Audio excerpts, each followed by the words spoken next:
that from us, but I'm sure it'll be a very, very interesting interesting program. So let's get started. I think Champaign County is very lucky to have Julie in charge of this, of our county's reaction or handling of the pandemic.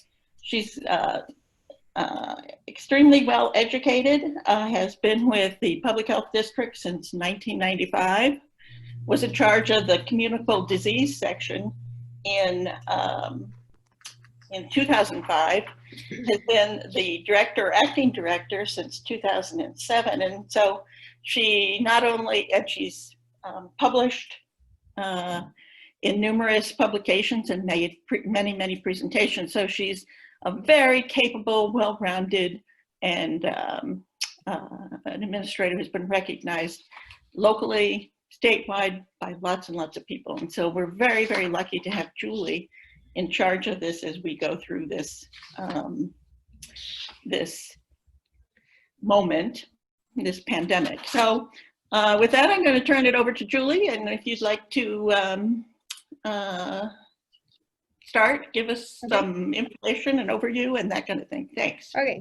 Well, thank you. And first, I have to always start by saying everyone sees me all the time, but the fact is I have a huge staff, at least as far as health departments go. I have 120 people, super capable people, lots who have been here and worked with me, and we've worked together for decades. And so that's very, very helpful. You just don't see them as often, but trust me, they're all here and they're all doing a part. We've been in the Emergency Operations Center since March. We started first working on this in January.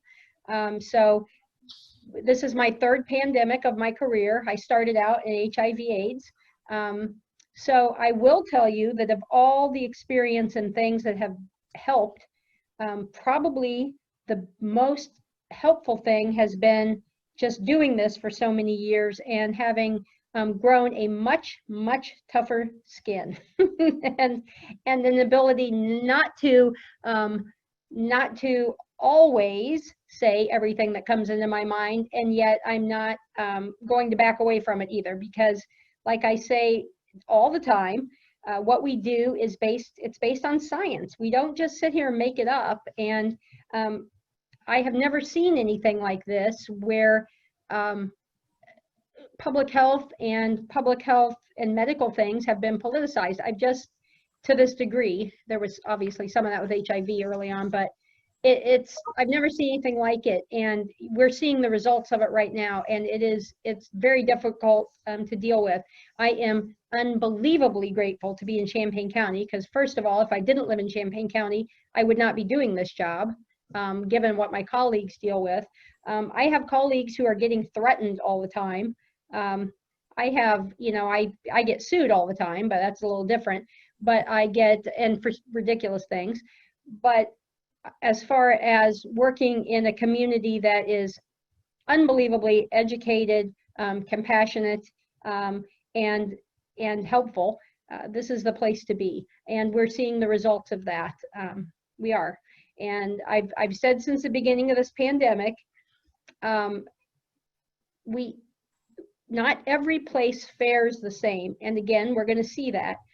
But our community, because we have such a large, I have a large staff, and then I have a huge group that we work together, and we've worked together for years. And that is everything from the cities and the county government and the police and fire and EMS and MTD and Parkland and U of I. I mean, it's just massive, this group, the faith-based community.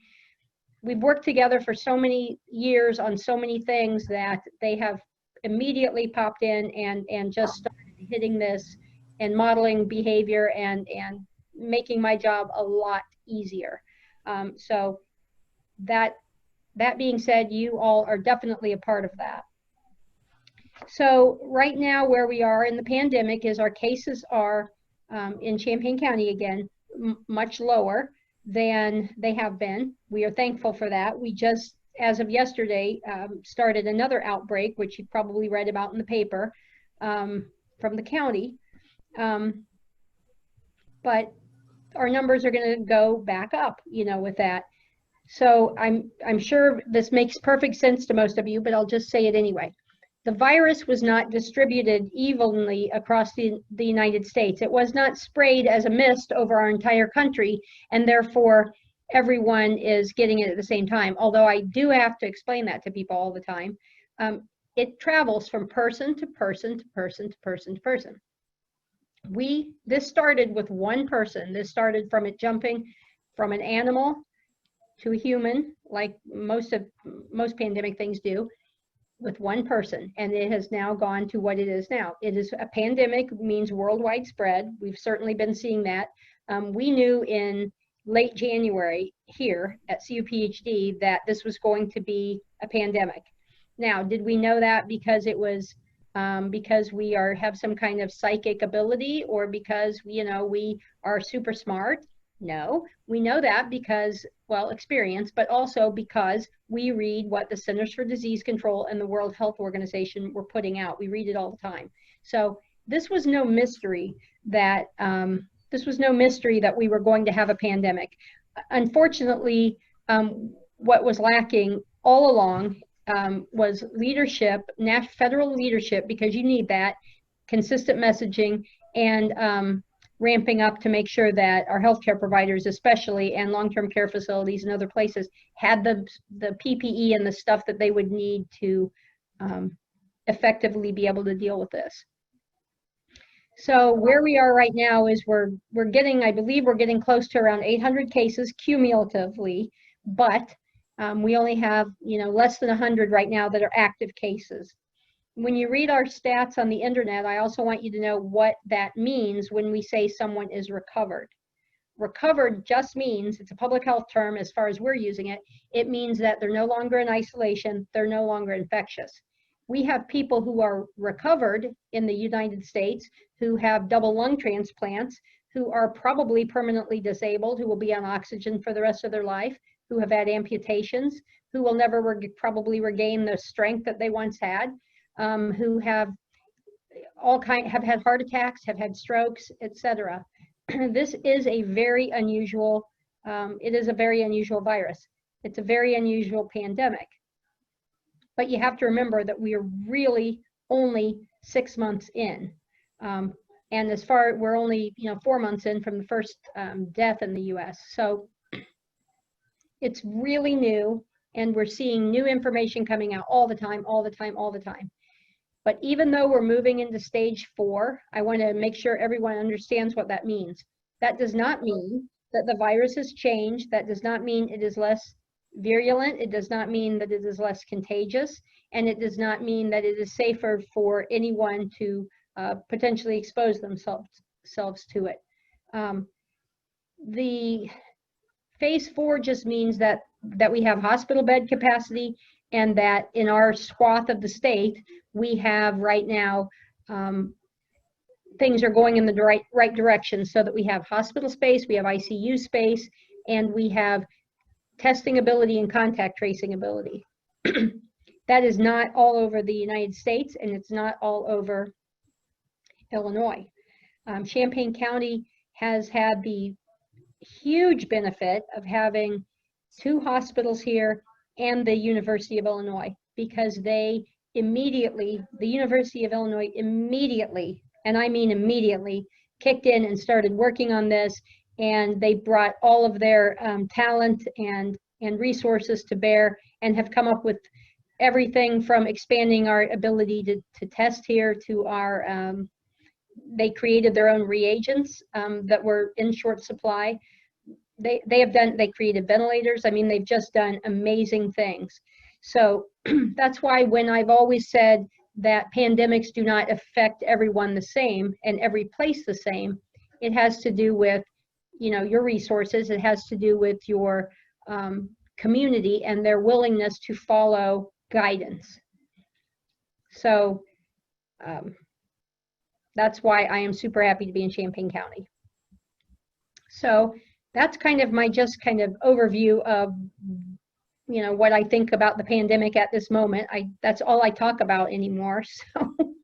So I'm just going to have you start asking me questions. I think that's the best way for you to get, make the best use of your time. Okie doke, I'll do that. You had mentioned the outbreak that was in Muhammad, apparently as a result of some kids getting together for a party. And there were significant numbers of people that were affected. It seemed, there wasn't any information in the paper about how many people were at the party, but there were. Well, we actually don't know that. Yeah. And that's part of the problem, and that's why it was in the newspaper, because when we get a positive case and we start seeing that there's an outbreak, what we have to do is go to the positive cases and start doing case investigations and contact tracing. And in order to actually know how many people are there, we would have needed cooperation from the host family. We didn't get that originally, thus the information in the paper. But it's my understanding that they will be cooperating. So hopefully we can get everyone tested that needs to, and cast a wide net and shut this down pretty closely. But I can tell you it's already, there are 10 linked cases, and they're already, or 10 cases linked to this particular event, and not just in Muhammad, but in other places as well. And that's how these things happen. Because you get a positive person, let's just say this place had 50, we'll just use any example. An event has 50 people, which is now allowed by the state starting this Friday.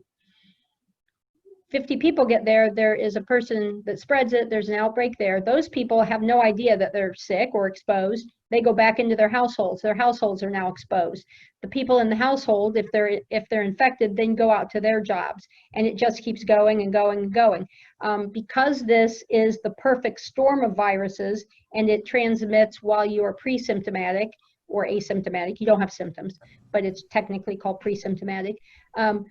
Because it can spread during that time, it makes it very difficult to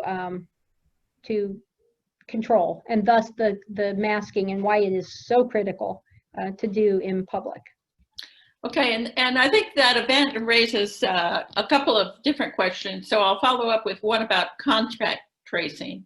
And can you describe how you do it, how people are trained, how many people are involved in that project or aspect, and that kind of thing? Yep. So normally, public health, we do contact tracing every day for various diseases, because there are reportable diseases, and each one has various things that we need to do when we get one. So what we have now with COVID and contact tracing is we need to be able to get, every time we get a positive test result, and this is with all reportable diseases, it comes through it comes to the health department, either through the lab or through the provider or both. And then we immediately follow up with that person, track back, find out where they have been during their entire infectious period, and then start trying to contact people that they have had close contacts with, which is considered within 6 feet for about 15 minutes. So this is almost always household members, co-workers, things like that. It's not so much a person working in a restaurant or a store. They're more at risk than the general public, because typically you don't have that much close contact with them, and especially if they are using masks as they are supposed to. So once we get do the case investigation, then the contact tracers just keep contacting people, put them in quarantine, they get tested, and then if they're positive, then it starts again from that. So it just keeps growing. Every positive case, we usually get that person in isolation, a group quarantined, and then it just keeps getting bigger as more positives develop within that group. When you talk about the people they've been in contact with, is there a standard time? How long back do you go? How many days previous do you try and? What we do, and again, each disease has its own thing, but with COVID, it's 48 hours prior to the onset of symptoms, because we know it transmits pre-symptomatically or asymptomatically. So when you hear people saying that people tested positive, but they didn't have any symptoms, a lot of times those are individuals who were contact traced, and they have yet to go on to develop symptoms, but they will. So the earlier we can get the positive results, the earlier we can do our public health work of contact tracing and isolation and quarantine. You know, those are our main things that we have in testing, the better. So we have plenty of testing. The testing is widely available in our community now. It's for anyone. It's super easy. It's a self-collected nasal swab. It's no longer the nasal pharyngeal swab, which if you've never had one of those, that's an interesting sensation, because when I got mine, it was like, oh, there's a part of my body that's absolutely never been touched before, because it's in the middle of my head and it's never been touched. So it's very unusual. But the nasal swabs, you know, if you go through the drive-through, they'll just give you the little, basically it looks like a big Q-tip, swirl it around in your nose, swirl it around in your nose, stick it in the little container, snap it off, give it back to them. It goes to Carl's lab. And I do want to give a shout out to Carl, because they have expanded our lab testing ability so much. U of I worked with them, brought over all their PCR machines and their lab staff, helped them get this great big testing program set up really early on. And then we've been able to use that. So every place that tests in Champaign, Urbana, with the exception of any place that is using a Quest or a LabCorp, the result, Carl does the test results in their lab, and we get the results within 24 hours. So that is amazing. And that helps us a lot to be able to really be on our game and get the contact tracing and stuff done. So contact tracing must depend on voluntary cooperation by it does. The first individual and all the individuals you contact. And what have you found about that voluntary their cooperation?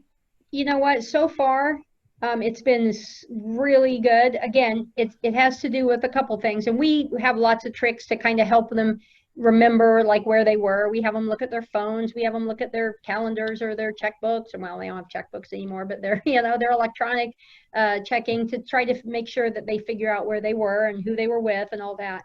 But sometimes when we don't have cooperation, then that's when we have to just say to the media, if you were here, you need to get tested, because everyone who has an exposure deserves to know that. Mm-hmm. They deserve to know that, because they could inadvertently go and infect someone else with a very, very serious outcome.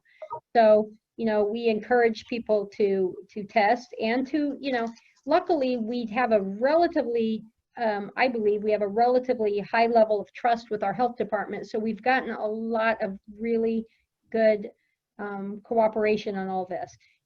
We are starting to notice that as this kind of, you know, moves out, that there are some efforts to not cooperate and to not be forthcoming. And I am having a lot of difficulty with that, because that is putting a lot of people at risk. So we need people to be forthcoming. And they, you know, like I said, we've done contact tracing. We do it all the time. We've done it with sexually transmitted diseases since the beginning of time. And if we can, you know, if people can trust us for that, they can certainly trust us, you know, with a respiratory virus. So it is very important. And we just try to stress that with people. And like I said, most people are very good about really trying to help us get everybody contacted. But yes, it does require people to cooperate. And you aren't seeing any tail off of that, you know, like people saying, oh, I'm tired of all this, I don't want to cooperate anymore. Well, they don't exactly say it, but I mean, yes, there is a little bit. I will say I don't know exactly what it is, but there is some resistance. There is some resistance, I think, that is starting to creep in, which is unfortunate, because again, we have outbreaks every day. I've probably got maybe 20 some outbreaks in there on my wall right now. You don't hear about them because you don't need to hear about them, because an outbreak is 2 or more, and it's almost always like coworker related. You hear about the big ones because either somebody's not cooperating, or usually, and including in the case with this one, the community calls the media. with nursing homes, long-term care, when they get that letter, people call the media. So that just always happens. But we, public health, as a rule, we do not contact the media unless there's a need to alert the community, because we don't feel like people are being given the opportunity to know that they were exposed. Okay.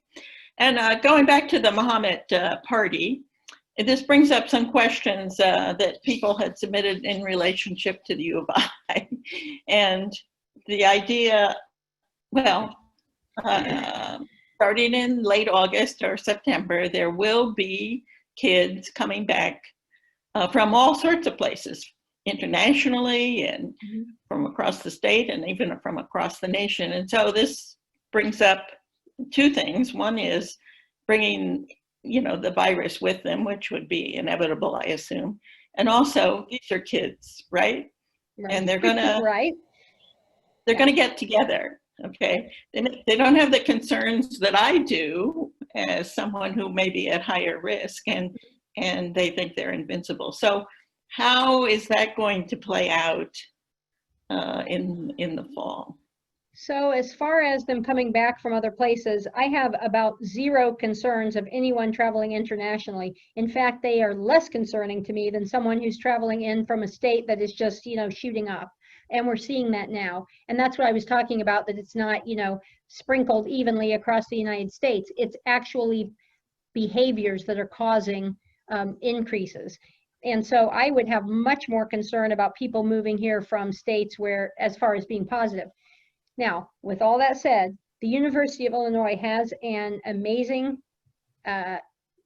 complex, very scientifically sound method for testing and tracking, and they're working with us. They're not expecting CUPHD to do 100% of this. They are on their game like they always are. And again, we have worked with U of I, McKinley Health Center, and others forever. So we have great relationships. We've been working with them since January, and I can assure you that we had cases here in January that never turned into outbreaks because of the U of I's efforts. They were on top of it. The students were super cooperative. I had no mandate without testing. I have no mandate to say you need to be in isolation or quarantine. I can't do that. But it was out of just sheer voluntary compliance and the U of I's efforts that we did not see any cases. We know that they were there. We couldn't test them. So again, that was not the issue. It was, later on when we started seeing it. And as this moves into different groups, always when starts getting into college age kids or even high school age kids, you're right, they're invincible. We deal with that all the time. But the way that the U of I has it set up, they should be able to shut that down on campus and put them in isolation and quarantine, and they will track them in isolation and quarantine, I assure you.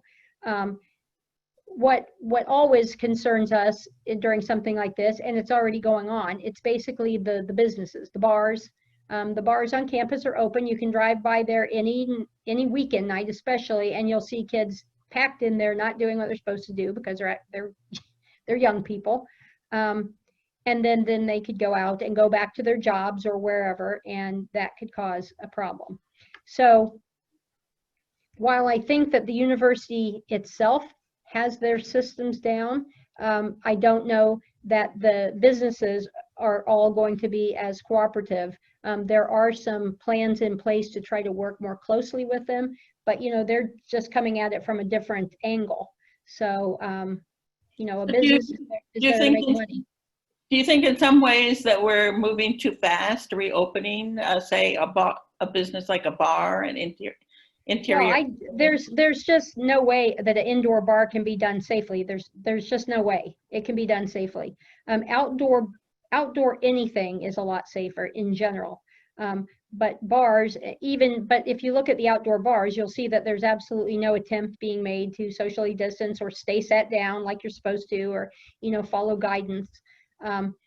But there's certain things, there are really no ways to make them safer, and a bar is one of the riskiest, and part of it has to do with something as simple as they're loud and you have to yell to communicate and get closer. And when you yell, you project more breath, thus viral particles. And so that makes it more dangerous. Any time where you have to yell or chant or shout or sing, it's going to be more than if you were just talking. So to some extent, we dodged the bullet, so to speak, because the U of I was on break when this all started for the shutdown, and they continued like that. So is it likely or possible that we'll see more cases in the fall than we actually have seen up to now? Yeah, I'm not even going to lie. I am concerned about winter. I think I would be there's just no way I'm not more concerned about winter, and for a lot of reasons. One thing that we have got to do in our community is get our flu vaccination rates higher. It has to be higher because every single year we have people hospitalized and die from flu. So we have got to get our vaccination rates up because that will be taking resources out of the hospitals. And you don't want that during a respiratory pandemic. Certainly, you want to have all of your hospital bed capacity. So we need that. We need high flu vaccination rates. I have already suggested, I'm on the State Board of Health, and I have already suggested that at least during the pandemic, in my world, it would be done always. But if you are working with vulnerable populations, whether you're in long-term care facility, whether you're a home health aide, whether you work with kids, whether you work in the hospital, it is mandatory vaccination for the employees. This is important because seniors do not always get, especially people in long-term care facilities, they do not always get the full benefit of a vaccination like someone with a more robust immune system is. It's only going to get into, with all the restrictions we have in place, the virus, flu or COVID, is going to come in on a employee. So with vaccination against flu, you could prevent that almost totally. With COVID, they're doing a great job most places with their infection control practices. You cannot prevent an employee from getting this and bringing it into your place, but you can prevent an outbreak. So it all has to do with what is happening. I'd like to tell this story because this is how we're seeing outbreaks happen in places.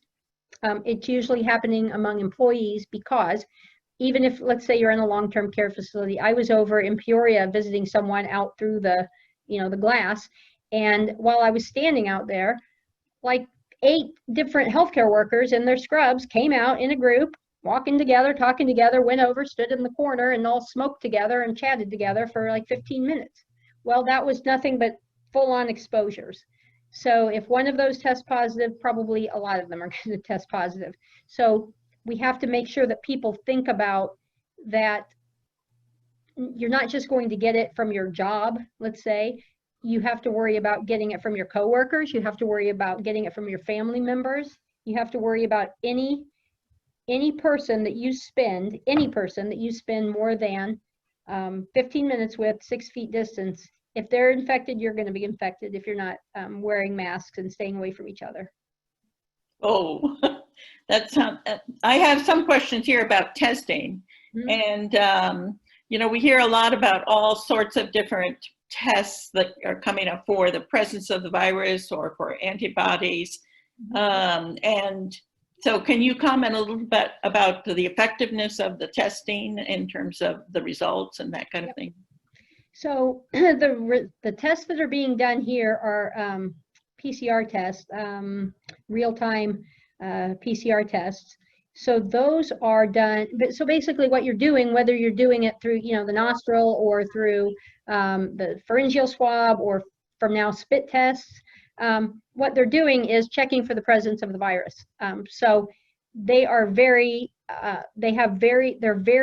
sensitive or very specific. So that means they don't have a lot of false positives, but they still have around 20% false negatives. So that's why some people need to, test more than that, or some people who have had an exposure still need to remain in quarantine, even with a negative test result until, because they still could have it. So those tests are really good. We're very happy with, those tests. The antibody testing, however, that is the blood test. So you'll hear it called a serology test or, blood test or just an antibody test. Those are less, they're less effective. And basically the instant ones that you hear about, like the 15-minute ones, the ones that actually the White House was using, the ones that a lot of big businesses were buying, those are worthless because those have a high degree of false positives and a high degree of false negatives. You would literally be just as well off to flip a coin and say, am I positive or negative? Because they are that worthless. They got onto the market through a very bizarre series of things that I've never seen done before, but they shouldn't have been on the market. And luckily they were not that widely used, but they are literally worthless. Now, if you go to, your physician, or you go to Campus Town Urgent Care is doing them, Francis Nelson's doing them, some other places are doing them. You get a regular blood test, so a serology test, and it goes to the lab, which has been being done, something called an ELISA test. Those are way more, way more accurate. Now, so you're wondering like, well, why would you want to know if potentially you had the antibodies? At this point, there's really no reason to know, because what an antibody test tells you is, have you had that infection and then develop antibodies to it? Usually public health, we love those tests because like during measles or mumps or rubella or whatever, we need to know if you have a titer to it. So, or if you've had it, we need to know that, because if you've had it, we know that you have, for measles, you have lifelong immunity, right? So we love those tests. With COVID, the science has not caught up with us. We do not know if infection confers immunity. Therefore, those are worthless as far as your own personal decision making, and they're also worthless to public health because we don't know what that means, so we can't use it. So you can't say to an employee who's got antibodies, you're okay, go back, you don't ever need to worry about going back to work or that. Correct. So in measles, I'll tell you how this works. When we had the measles situation, we of course already know who has immunity around here, everyone. But let's use mumps, because that's different, because that's kind of not as good of a vaccine. So during our mumps outbreak, those of us, of course, I actually had mumps, so I have lifetime immunity, but those who were vaccinated, we were able to do antibody testing to see if they still had a titer. A lot of them didn't. So we did not want them in there doing vaccinations or working on the front lines. So that was meaningful for that.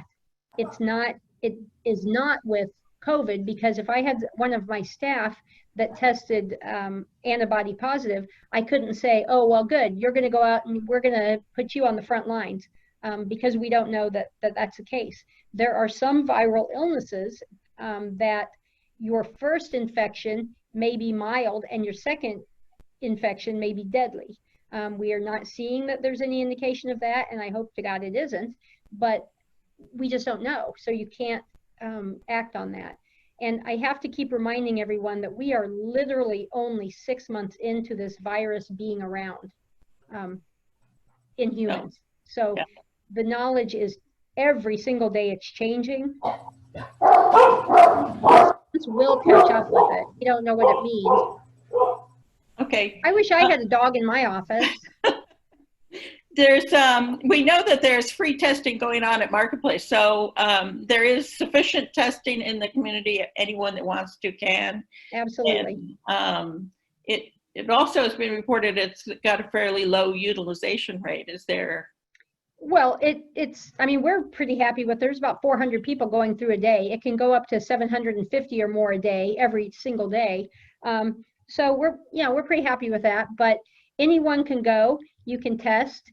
It's free. If you have guests visiting and they want to test, they can test. We hope that if they're visiting, they're not visiting within 6 feet of you.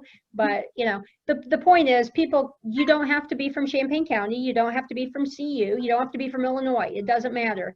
People can use that site. It's free, it's fast, and the test results come back. What we have to message better is that when you get your test results, what you're going to get is a phone call from an 800 number or a unknown number. you have to answer it because they're not, it's a call center and they're not allowed to leave your results or any message. So if you don't get it right then, you can at least, if it's been 24 hours, go back and look in your call list. If you see one of those numbers, call it back and then they can answer it for you. But, you know, but I will guarantee you this, if you get it and the test and you're positive, you'll be getting a call from us. So, because we do get those results and almost always within 24 hours. So you can kind of assume it's negative, but you know, you still want to go ahead and pick up your test results. Okay, and so I'm going to go on to some of the other questions people have sent in. Can you tell us a little bit about the public schools, about K through 12 and what we can look forward to in the fall, or not look forward to, but well, so we know that it's going to open, some of them. I don't know. I do think that some schools have the ability possibly to do hybrid or do some other type of thing. I don't know yet what they're going to do. Is that safe? It's not safe for everyone. It is not safe for everyone. So they need to look at vulnerable staff, vulnerable employees, vulnerable kids. And again, it's, you know, they're putting plans together. They're doing, you know, the best that they can do. But let's face it, these are kids. And I've said this before on multiple things. Good luck keeping a mask on a kid. You know, a toddler especially, I couldn't keep pants on mine. So I don't expect that anybody's going to be able to keep, you know, a mask on because it's just hard. I mean, and masks are uncomfortable for a lot of people. So I think it's going to be really hard.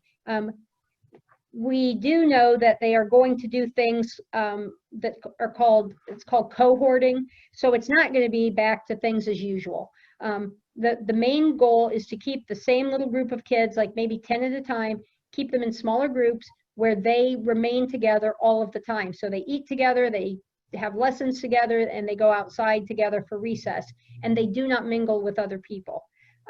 Again, that's super easy to say on paper, but it's very difficult. We know it's very difficult when you're in a class and you have all kinds of things going on. So it is, it's really hard because we're talking everything from, you know, K through 12 and then also the university. So there's just, it's just very hard. It's hard to do things normally during a pandemic, so nothing will be normal. And I do also want to remind everyone that where we are right now with phase 4, that's it. We're at phase 4 until this pandemic's over. So there's not like we're going to move to phase 5 and everything's going to go back to normal. Nothing's going to happen until the pandemic is over, one way or the other. Mm-hmm. So get used to the, you know, please try to get used to the masking and the social distancing. Find ways to do things creatively. I've seen a lot of people out in parks sitting on their individual little blankets and still being able to meet with people. All that kind of thing is fine. Doing more things or outside are fine, but I am very nervous for winter. Yeah, I am, because of the schools, because of the flu, because of the everybody being back inside. So there's a lot more concern about that. And typically, you know, at least 1918 and other pandemics of respiratory viruses spread better in cool, dry air. And the reason why that is, did I already talk about this? No. I say the same thing so many times, I swear sometimes. Yeah. But so when you talk, your breath is water, obviously. You don't see it. So I always remind people, think about when you're outside and it's cold and you can see your breath, right? It's water, so you're seeing it like freeze. So when you so you know it's there and you know it's water. So when you're in humidity, what happens is the water molecules in your breath attach to the water molecules in the humid air and they fall. So that makes it safer. It makes it, they are heavier, they'll fall. It makes it less likely that you will breathe that in or breathe it in as deeply. So it makes the virus and your breath less in the air. Of course, putting a mask on drastically reduces that. And again, the whole point of the mask is to keep your stuff in and not out into the environment. That's why it's so important in indoor settings. whether that's a church, a school, anything. That's super important. And it can also potentially, in cooler, drier air, it can potentially remain in the air longer. Humidifying in a building, it's less beneficial in a building than it is outside, because when you're outside, it's falling to the ground or wherever. When you're inside, it's falling onto surfaces. Again, the surfaces and the touching things are less concerning to me. You still need to do, you know, lots more hand washing than we normally do. But when we talk about, you know, you always hear us say, don't touch your face. People say that all the time. We're not really talking about don't touch your face, because it's really not your face that's the issue. The virus is not going to come off of my fingers and crawl into my nose or my mouth. It's literally picking your nose, biting your fingernails, or having your hands in your mouth, or rubbing your eyeball. That's really what we're talking about. And adults typically don't do that in, you know, polite company, let's say, but kids certainly do. They certainly do. So yeah. Hopefully the mask will prevent a little bit of that, and it will also help prevent them sneezing and coughing, because a sneeze is like the worst possible thing. It shoots it out farther and wider than anything. So okay. Even when they're wearing a mask, we're going to encourage that. Yeah. Sneezing in a mask sounds sort of unpleasant, though. You'll have to stay home and stay quarantined. Yeah, sneezing in a mask is not fun, but yeah, better than spreading it. I've got a question here. It says the steady barrage of figures, numbers of confirmed cases, deaths, recoveries, etc., would be more meaningful if they included rates. That is, the death rate, the infection rate, that could be compared by area or by states. Is there any site or anywhere that can give these kind of figures? Yeah, there are a million sites out there, but what we're going to be going to here in the next, I don't know, maybe month, is the state we're working on. I'm on the work group for it, putting together color-coded counties, so that you'll be able to like click on the county and see the specific rates and everything for that county. And it's more meaningful than, let's say, the whole swath of the center. So when we see that our swath across the center of the state is ready to go, that's some information, but it's not that great. I mean, you really can see more of the hot spots. And if you notice on our map, what we do is that we show kind of where the cumulative cases are, but we've now started adding testing data. So those who are inclined can, you know, fiddle around with it more. And we are definitely in a community that people like the more the more data, the better. We get endless amounts of suggestions for data, and they're great ideas. It doesn't mean that we're not looking at it, but we had to, at some point, we had to like draw a line of, okay, you know, what can we put out there consistently, reasonably every single day. Yeah. And every single day for 3 months, before 4 o'clock, I have a whole string of text messages or emails or phone calls from the media saying, "Why isn't your site updated? What's the number today? Did it come from this outbreak?" You know, so I think everyone has been appreciative of the Ask the Administrator, so we get some information, and particularly the column a couple of days ago that did the risk assessment, you know, risk 10, risk. That was a very useful piece of information. You could really use it to guide your conduct. So yeah. I was very appreciative of that. And that was from 4 public health professionals out of Michigan put that together. You can get any grouping of public health professionals or medical professionals or epidemiologists or virologists or whatever, and everybody will have a slightly different thing. But really, when you look at what it is, anytime you go inside anywhere, it's going to be less safe. The more people, less safe. Anytime they're singing, shouting, or loud talking, less safe. So, you know, you can kind of apply that same metric to all types of situations. Yeah, it was easy. You cut it out, bring it with you or whatever, and it was very easy to understand. So I appreciate that. I got a couple of questions from chat, which says, if you're not having symptoms and have no reason to think or know that you were exposed to a virus, is there a good reason to get tested? If you have been anywhere, well, let me give you a good example, the protests. Even though they were masking and everything, and they did an amazing job, they were masking, they were outside, but they were not always able to social distance. So we said immediately, if you were there, go test, you know, wait 5 to 7 days and go test. And it has picked up a couple. What it has not picked up is an outbreak, which is good. But when you get that one, if you're not having symptoms, we need to know as soon as possible so that we can get that shut down and do isolation and quarantine. So yeah, even if you have had, there's definitely, if you are outside of your cohort, which is your household, and your household members work and they're potentially bringing it in, there's absolutely a good reason to go ahead and test now. Early on, there was not, because we did not have the testing capacity, and it had to be rationed, if you will, for more specific circumstances. But now, with it being available, yes, it's perfectly fine. If you've had any type of exposure, even if you've been to a grocery store or something, although the reason, and people ask me this too all the time, why are grocery stores not really that dangerous? Well, they're not really that dangerous to the people who are shopping necessarily, at least the way they've got them set up now, but it is to the people working there, which is why it is so rude and selfish, in my opinion, for people not to wear a face covering in there, because the people working at those public-facing jobs are getting dose after dose after dose after dose, because their mask is not protecting them, their mask is protecting you. So, and having a daughter who works at a grocery store, I am especially irritated by that, but it just is such a simple thing to do, to risk that.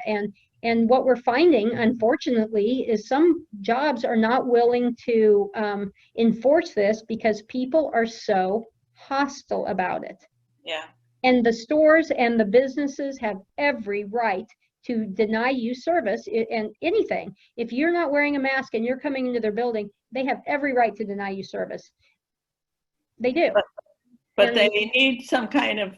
But they need some kind of guidance for that. Their reluctance, yeah. But even if you're in a store, presumably, unless you're stopping to talk to somebody that you see in there, and you're standing too close to them, you shouldn't be even having a risk, because you're in a store and you're pretty much moving around. And a lot of these stores have done a great job with the arrows and the 6-foot reminders is what it is. And it is helping, because we're not seeing outbreaks related to that. We're seeing outbreaks related to employees sometimes. Okay, I got a couple questions about out-of-town family, because I think that's becoming more and more common. So if we have out-of-town family coming to visit, we should still mask and stay at least 6 feet away at all times. Is that still the recommendation? That's absolute. I'm telling you, this is what is so hard for people to grasp, because yes, it is. You have to, and it's hard. It's very hard, and I feel super bad for people who have someone in a long-term care facility, or people who are at risk and not being able to see their family members. But every time you have an interaction with someone, you have an opportunity to be infected, because the virus will exploit every single opportunity it can to get into somebody else. That's how it moves. And this is a super transmissible virus.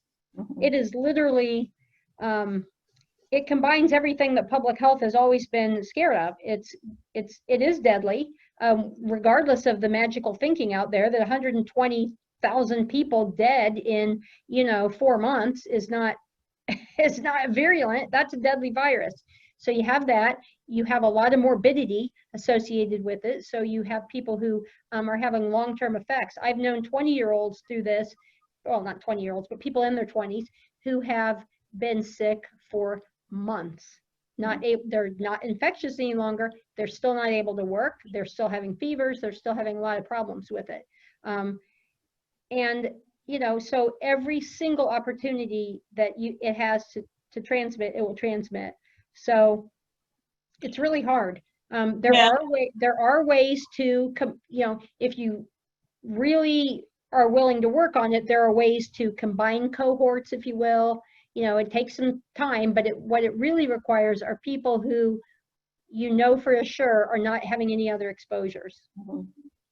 I'd like to, Teresa, I'd like to ask if any of the people here have questions. We have some other questions, but I'd like to give people a chance to raise the questions here if they have some. So could you, anybody who has a question, want them to raise their hand, and Teresa will recognize you, and you can ask your question.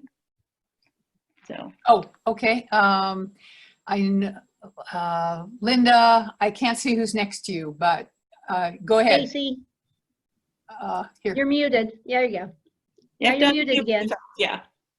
You're I'm muted. unmuting. Okay. Okay. There you go. Yeah. So how long, when someone is infected, how long are they contagious? I've not heard data on that. So it is believed to be 14 days. There are definitely people who can test positive using the nasal swab weeks after, but it's not, because what they're testing for is the presence of viral particles. So you could still have those, but not in such a way to be infectious. Similar to what you might have heard about, that it is present in feces, but it's not expected to be, transmitted that way necessarily. So 14 days is pretty much, the rule of thumb on that. And that has seemed to play out pretty well as far as people going back to work if they're able to after that and not having any more spread. When we put someone in isolation or quarantine, it's for 14 days, and that seemed to work. And we've had this in congregate settings. We've had it in various places, cases in places where people can't really get away from each other. And so removing that person from there has seemed that amount of time has worked. Okay. Any other questions, Teresa? You want to recognize somebody? Although I will say, with this thing, I can say this today, and then tomorrow they'll say, nope, you're now infectious for life. So that's Right. not going to happen. But Carol Bosley? Yes, a number of people I know have had the test, and they'll say, oh, it's negative, but the test was like 2 weeks ago, 10 days ago. Isn't the test only good for that moment in time in their life? yeah, that's exactly correct. The test is good for that moment in time. And it is really, and we have 20% false negatives. So again, you cannot make really 20%, that's 1 in 5 chance of your result being negative. And we've had people hospitalized who have tested negative.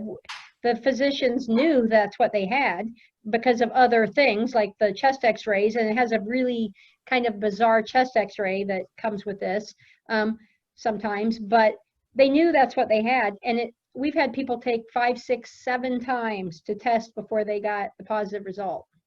So yeah. But it does. People believe that they get tested and they're good, and that's just not the case. You could actually be in the car with someone, both test negative, and then the other person maybe just maybe they had a false negative, and you're being infected at the exact moment you're in the car with someone. So yes, it is not something that you can just say, oh yay. But why it's a really important tool for public health is if you are positive, we want to get you in isolation and contact trace as soon as possible. Okay. I have a question if nobody else has. In regard to mask wearing, I keep thinking there's a perception that the mask protects you and it doesn't protect other people, because what I hear over again for people who don't want to wear them, it's a sign of weakness. Weakness to care about other people? Or is the weakness because you're saying, I'm not going to catch this disease, so I don't need a mask? Again, this is just the most bizarre part of this to me ever, because when you see the countries if you look at any of the countries who have really knocked this down, they had very high rates of mask wearing. You are protecting other people because you don't know if you have it. We could be infected at any time we're around somebody and we don't know it. So your mask is protecting other people. And it's just that simple. And I don't, we have said this a million ways. There is something going on right now, which I can only describe as willful ignorance, because it doesn't matter how many ways you say it, doesn't matter how many studies you have, people are not going to wear it. And that's unfortunate because it is going to prolong this and prolong it and prolong it. And so will, these massive outbreaks. I've been saying for a while, keep an eye on these states, Florida, Texas, Alabama, Arizona. These states are really shooting up. I mean, way more than Illinois shot up. They are shooting up. I don't think people realize how much of an impact Illinois shutting down when it did had on us. We could have easily been those other states. And Chicago had it rough. We have had a lot of deaths in Illinois, but it would have been orders of magnitude worse. And that is always the bane of public health, because if you do your job right, then people accuse you of overreacting and not needing to have done it to begin with. When it's clear that, well, especially now, because normally we would have a national strategy. Now that we have this bizarre, like, state by state strategy, I mean, it's literally like we have control groups and experimental groups. Unfortunately, it's unethical as hell and people are dying. So that would not be a study you would set up. But you are seeing that. You're seeing a direct result of policies and compliance with policies, or guidance, I guess it is. I don't know. Well, it's policies too. But, as you all know, you can lead a horse to water, but you can't hold their head underwater until they stop wiggling, because that's illegal. Okay. Well, we've taken up an hour of your time, and I don't want to impose anymore, but this has just been an incredibly informative session, and I really... Well, I am, if anyone I would rather just answer questions, because I only get to see you guys every 3 years, apparently, so feel free. Let me look here just to make sure, but I think that if you have more questions, I am happy to answer them. Let me look when my next thing is. Peggy, can you unmute yourself? Yes, I can. Okay. Thank you. Could I just ask, do we know more about why some people seem to get seriously ill with this and others don't? And I'm not talking about the known underlying health conditions like heart disease, diabetes and such, and older populations, but just like the 20-year-old that you were just mentioning. Mm-hmm. Why is it that some young populations seem to get sick and others don't? I mean, do we know more about that? Well, so there's all kinds of stuff going on out there, study-wise, but one of the things why typically healthier people with healthier immune systems get a serious case, like this, older people tend to die from, all kinds of stuff related to it, whereas usually healthier younger people are actually dying from their own immune response or having negative impacts on their own immune response. So it's called, a cytokine storm, or all the chemicals that like flood into your body to fight an infection overwhelm it because it's such a new virus. So that's certainly what happened during the 1918 pandemic. The first wave came through. It killed mostly elderly people, and it killed them in the traditional flu way, if you will, from pneumonias and things like that. But the second wave was in younger, healthier people, caused by everybody, being crowded together in various situations, and they were mostly killed by like the cytokine storm. So their own robust immune system hurting them. That's why one of the new treatments that they're coming up with is a steroid, an inhaled remdesivir steroid, which is, I guess it sort of goes against common wisdom for treating, at least the physicians I've talked to say it kind of goes against common wisdom of treating, somebody with this type of virus, but it is working to a certain degree. So there are a lot of hopeful things out there, but we don't really know. I mean, right now it's so new. They're looking at cases from all over the place, and what they do to begin with are looking like at the little epidemiological things. So they're like kind of sorting them into categories, like, oh, you have this, you have this, you have this, looking for any type of patterns. And one that has emerged, which I find fascinating, is that people with O-type blood seem to have less problems than people with A-type blood. Who knows if that will hold out in the long run, but that's just one of the many kind of weird things that has popped up. I also like to warn people about the studies, is that what you're seeing are studies that are coming out really quickly. That's common at the beginning of anything like this, because they want to get it out in other places, try to replicate it. But a lot of times these are not peer reviewed, so you can't, they're not peer reviewed, and they're not even that big of samples often, but it's just a way to get things out for other places to try to replicate and look at and maybe pick something off of that and go down that path. Yeah. And anything else that any other people, Teresa, you see have questions?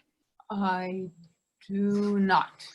Oh, Kathy, can you unmute yourself? I just would like to hear Julie, her comments or thoughts on how soon she thinks there will be a vaccine, sort of from what she's seeing in that.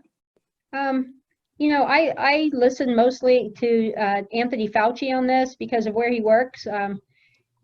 And he's saying that it's possible that, you know, one will be developed by maybe January.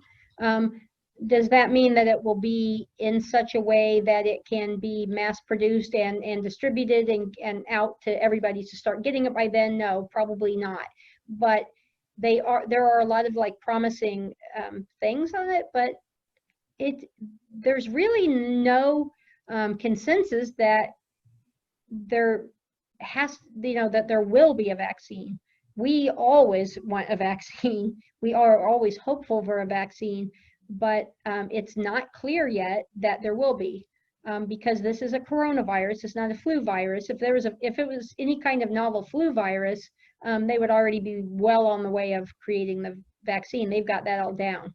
But this is it's a whole different kind of virus, and it seems to be doing, different types of things. So if they can get some even with limited immunity, or a vaccine that won't necessarily prevent it, but that would cause less morbidity and mortality, or if they get a prophylaxis that would prevent morbidity and mortality, or even a really effective treatment, all those things would help. But we're just not there yet. Okie doke. Sure. Okay, Julie, I just really want to thank you so much. It's just been so informative, and this has been recorded, and I'm sorry I didn't tell you that to begin with, but I see it up there. Yeah, and we will be posting it on our website. So All right.